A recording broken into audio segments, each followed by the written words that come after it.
Welcome to Slow-Paced English. Today, I will speak at a slower pace with clear pronunciation to help you follow stories and dialogues at the B1-B2 English level. Are you ready? Let's begin, nice and slow. Now, I'd like you to picture a scene. Hold a glass of water in your hand and stretch your arm out straight. Keep it raised like this. 1 minute is easy. After 10 minutes, your arm starts to ache. An hour in, your whole arm shakes. Most of the water spills out and your shoulder burns as if on fire. Someone beside you says, "Just hold it. It's not heavy at all. It's only a glass of water." It's true that a single glass of water weighs next to nothing. The problem is holding it for far too long. This glass of water is just like the anxiety plaguing modern people. On its own, no single task can break you. Replying to an email, paying a bill, responding to a trivial request, scrolling through social media posts full of vanity. Each thing feels like just 1 gram of weight. Yet when thousands of these tiny burdens pile onto your nervous system all at once, you can barely catch your breath. You are not weak. You have simply been carrying the load for too long. We live in a strange era. Never before in human history have people been expected to process such a massive variety of information and play so many different roles at the same time. At work, you need to be capable, calm, and uncomplaining. At home, warm, thoughtful, and understanding. On social media, witty, upbeat, and living a fulfilling life. Even when you are alone, an ideal version of yourself is constantly judging you. Did you work out today? Finished that bestseller? Saved enough money? Kept up with your skin? How many minutes each day truly belong to you? Not the employee, not the partner, not the child or parent, not the person endlessly striving to become better. Just you. The one who gets tired, feels annoyed, occasionally wants to let off steam, and craves lying in bed eating snacks while watching mindless shows. Hardly any. Right? The root of the problem lies in one oppressive word: should. You should be more proactive. You should be more grateful. You should seize your youth and work hard. You should keep your emotions in check and not worry others. You need to find your direction by 30 and settle down by 40. You ought to spend your time on meaningful things. Every should is like a rope. At first, it hangs loosely around your wrist, barely bothering you. But rope after rope ties you down until you can barely turn around. Then you blame yourself for being unable to move. It is utterly absurd. Most of these shoulds never even belong to you. They come from society, your parents, social media algorithms, a random comment you heard years ago, or those 10 must-do things in life shared by internet personalities you do not even know. You chase goals that have nothing to do with who you are and beat yourself up when you fail to reach them. This is not hard work. It is being held captive and still counting money for your captors. Let me share a true story, not some fairy tale with a happily ever after ending. I have a friend named Ajie. After graduating from university, he lived a textbook, perfect, relentlessly productive life.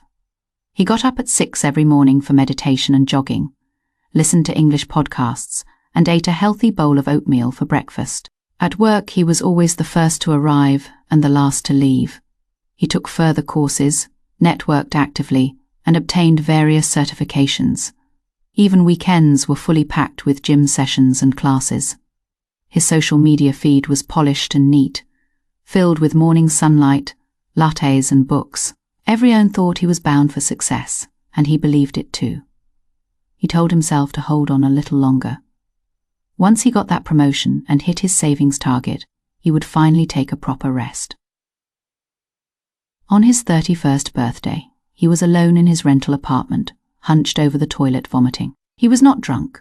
His body had finally reached its limit. His immune system collapsed completely. Hives, stomach ulcers, insomnia and ringing in the ears struck all at once. When the doctor told him to rest, his first thought was, "But I have an important presentation next week." The doctor looked at him and said something I will never forget. "Do you think that presentation matters more than your life?" Ajie said nothing at the time. Back home, he lay on his bed staring at the ceiling. For the first time, he had no schedule and no endless schulds weighing on him. The ceiling was plain white with a thin crack running across it. He lay there for 3 whole hours. He did not cry or overthink. He just lay still. Then he took a small yet radical step. He turned off all work-related app notifications on his phone, leaving only one, a simple, mindless block puzzle game. He said. During those 3 hours, he breathed freely for the first time. No need to take deep, mindful breaths. No breathing exercises. No counting breaths. He just breathed, like any ordinary person. Do you know the most ironic part? Ajie never became a life coach, nor did he move to the countryside to farm. He kept his job and stayed in the same city. But he stopped getting up at 6. He woke up at 8 and sometimes lingered in bed scrolling his phone for 20 minutes. He no longer jogged every day, just twice a week at a slow pace. So slow that elderly passers-by would overtake him. On Saturday afternoons he did nothing at all, sitting quietly on a park bench watching people walk their dogs. He still feels anxious sometimes, worrying about work performance, the future and his parents' health. But he learned one vital lesson when anxiety comes. Stop rushing to fix it all at once. Let that glass of water stay raised for a while and set it down when you grow tired. And do not blame yourself for resting. This is what I want to tell you. Your anxiety is not your fault. Let me repeat this, for it matters deeply. Your nervous system has been worn thin by this fast-paced world. The amount of information you absorb in a single day equals what your great-grandparents took in over an entire lifetime. Human beings were never meant to endure this constant overload. No one is it here is a hard truth. Letting anxiety continue. I am not blaming you. I am simply stating a fact. You have more control over your life than you realize. Just a little bit of control, but it is enough to stop the water from spilling and hurting you. Where does this small sense of control start? With one tiny act, learning to say no. Not a dramatic, loud refusal. A calm no. Spoken without guilt. If a colleague sends you a file at 5 p.m. on Friday, saying it is not urgent, but hoping you will look at it over the weekend, you do not need to make excuses. Just reply, I will check it on Monday morning. That is all. When friends invite you to a gathering you do not want to attend, there is no need to lie about being busy. Simply say, I'll pass this time. Have fun, everyone. You can even say no to yourself when that inner voice tells you to tidy the closet in your free time. Tell it, not today. Today I choose to do nothing. You may tense up, half expecting criticism, but no one will judge you. Nothing terrible will happen. The file can wait until Monday. The party goes on without you, and the sun still rises the next day. A messy closet for one day will not empty your bank account. We overestimate the consequences of saying no, yet drastically underestimate the cost of pushing through every single task non-stop. I have grown fond of a phrase lately, low information state. It does not mean cutting off the internet, living in seclusion, or throwing your phone away. It is a state of mind, allowing yourself to pause and stop taking in new stimuli for a period of time. What does the modern human brain resemble? A restaurant with its door always wide open. Guests keep pouring in, social media alerts, news updates, work messages, advertisements, memes, short videos, complaints and show. Off, you have to attend to every single one. You are too busy to clean up. To take a moment for yourself. Eventually, the restaurant shuts down. Not for lack of customers, but because the chef is burnt out. A low information state means closing the door temporarily and hanging up a sign that reads, closed for break. You do not need to stay closed all day. 20 minutes is enough. During these 20 minutes, stay away from all screens. Do not do anything productive. No studying, no planning, no replying to messages. Just be present. Make tea. Fold clothes. Watch a tree outside the window. Or simply sit in silence. Give it a try. You will notice time moves slowly. The clock has not changed. You have finally hit the brakes you have never used before. Gradually, you will hear new sounds. Not ringing in your ears, but the tight muscles in your shoulder finally relaxing. These sounds have always been there. You just had too much noise around you to notice.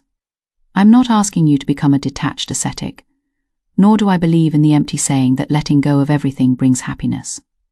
Life is full of responsibilities, bills and chores you have to get done.